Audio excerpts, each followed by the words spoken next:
উপজেলা মাধ্যমিক শিক্ষা অফিসারের পক্ষ থেকে আজকের এই অবস্থান কর্মসূচি আমরা আমাদের নিয়োগ 93-94 বিএনপি সরকারের আমলে এই তকমা দিয়ে আমাদেরকে 31টি বছর চরম বৈষম্য শিকারে পরিণত করেছে। আমাদের একটাই দাবি, এই জেলা শিক্ষা অফিসার এবং উপপরিচালকের পদে আমাদেরকে পদোন্নতি এবং পদায়ন দেওয়া। যারা শিক্ষক তাদেরকে আমরা সম্মান করি, কিন্তু তারা শিক্ষকতায় পেশা বাদ দিয়ে তারা অফিসার হতে চায়, যার জন্য আজকে শিক্ষার মান নিম্নমুখী। আমাদের একটাই দাবি, যারা শিক্ষক তারা শিক্ষকতা করুক।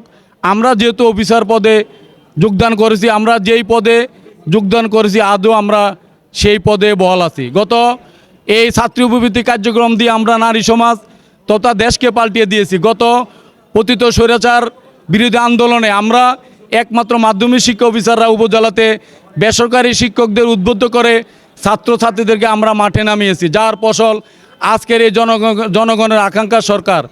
এই সরকারের কাছে আমাদের দাবি, আমাদের যৌক্তিক দাবি, জেলা শিক্ষা অফিসার এবং উপপরিচালকের পদে আমাদেরকে পদোন্নতি দেওয়া। এবং আমরা বিশ্বাস করি এই সরকার জনগণের আকাঙ্ক্ষা সরকার আমাদের এই দাবি মেনে নেবে এবং আমাদেরকে 31 বছর বৈষম্যের হাত থেকে আমাদের রক্ষা করবে। আমার নাম মোহাম্মদ লিয়াকত আলী, সভাপতি মাধ্যমিক শিক্ষা অফিসার কল্যাণ সমিতি এবং সভাপতি বাংলাদেশ সরকারি মাধ্যমিক উচ্চ শিক্ষা অধিদপ্তর কল্যাণ পরিষদ।